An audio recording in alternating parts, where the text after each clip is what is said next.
Hey guys, this is Eckhartsladder. Hello and welcome to another Star Wars Squadrons video. Now, if you guys are interested in Star Wars Squadrons and you feel like you may have missed an upload on this channel, feel free to check out the Star Wars Squadrons playlist that we've put together. It is all of our videos so far, from both before we tried out the game and afterwards. So there's lots of really interesting videos there, and there's a lot more to come in the future. So one of the questions I've received most about Star Wars Squadrons is whether the game will be getting post-launch content, specifically whether the B-Wing and the TIE Defender will be coming for the New Republic and the Empire, respectively. So today we'll answer that question considering everything we know about Star Wars Squadrons and, of course, the two starfighters at play here. First of all, though, I've just got to be honest with you guys with a dose of realism. For a while, it seemed like we might get other starfighters at launch, playable starfighters that is, in both multiplayer and single player. Interviews with various devs on Star Wars Squadrons said that there was still a lot of content that we weren't aware of, and even some multiplayer content, that there would be ships and more left to surprise the player. However, all of that content has since been edited out, and EA Motive has been fairly clear that what comes with the game at launch is what's intended to be featured in Star Wars Squadrons. Now, that's not to say there won't be surprises for the players. I've heard lots of indications that there's stuff within this game that we don't know about. Even Mitch Dyer, who was lead writer for the game but is now leaving Motive, said there's still so much to be revealed ahead of Star Wars Squadrons launch in October, and more to be discovered when the game is actually available. That being said, I've played multiplayer. I don't think there's any real playable starfighter content that's being hidden from fans. I think if there's anything that we're not aware of that will appear in multiplayer, it would be something like capital ships swapping out for each given side for fleet battles. Maybe there's the MC-80 or the Starhawk, which will appear as a flagship for the New Republic, as I discussed in a prior video. But even if there were to be added fighters, does the TIE Defender really make sense? Well, I don't think so. There's a real difference between the TIE Defender and the B-Wing. To me, the only similarity is that both ships are fan favorites for either faction. The B-Wing is obviously a very heavy bomber, more so than even the Y-Wing, while the TIE Defender is a space superiority fighter. One of these ships has a practical application in gameplay and one of them doesn't. So even if we accept that the Empire and the New Republic may be asymmetrical factions, I don't think that it makes any sense to add both of these ships to the playable rosters. To put it frank, the TIE Defender is just too much of a Jesus ship. It has no disadvantage when compared to the TIE Fighter or the TIE Interceptor. It's fully shielded, it's incredibly fast, it has 6 standard weapons including ion cannons, and it's more durable and maneuverable than its Imperial counterparts. So my point is, if the TIE Defender was available, there's no reason why you'd go with the TIE Interceptor, the TIE Fighter, or hell, even the TIE Bomber instead. Now, that's not the case with the B-Wing. The B-Wing is a very heavily specialized fighter. It's got even less maneuverability and dogfighting capabilities than the Y-Wing. It's pretty much a sitting duck out on the battlefield, but it totally excels at attacking enemy capital ships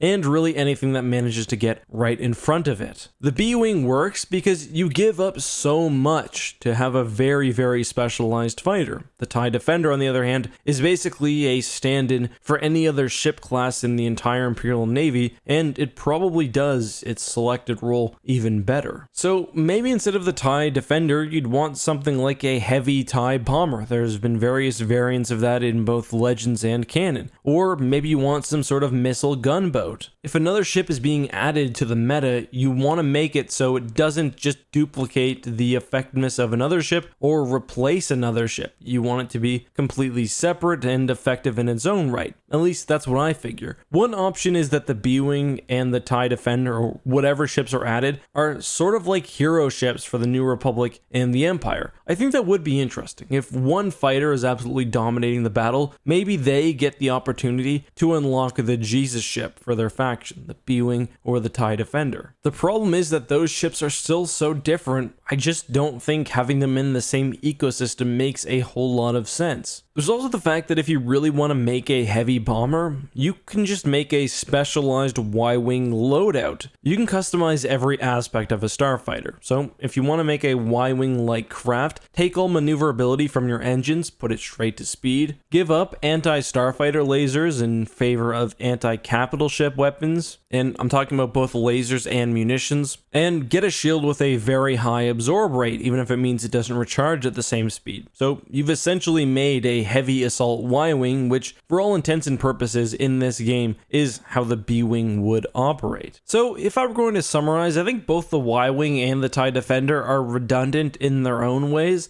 but they don't operate in a similar niche as one another. Asymmetrical warfare is totally fine, but I think in this case the TIE Defender is just so dominant that it wouldn't be fair to include it in any sort of space battle. My personal opinion is that unless this game sells like hotcakes, which I would love, by the way, please help me make this happen, we're not going to get any supplemental content. I think everything in this game will ship at launch. There may be some surprises, but I don't think they'll be related to anything as large as completely new multiplayer classes. I think most of the surprises will just come in how the story works and the places that it takes us. That, however, is just my opinion. Let me know. What do you think down in the comments? Is the TIE Defender just a souped up TIE Interceptor? Would allowing the TIE Defender to make its way into fleets just be too overpowered? How should it work? With just one player as a hero ship or something else? Let me know all of your thoughts down in the comments. Thanks so much for watching, guys. As always, this has been your host, Eckhartsladder. Please be safe, and as always, may the Force be with you.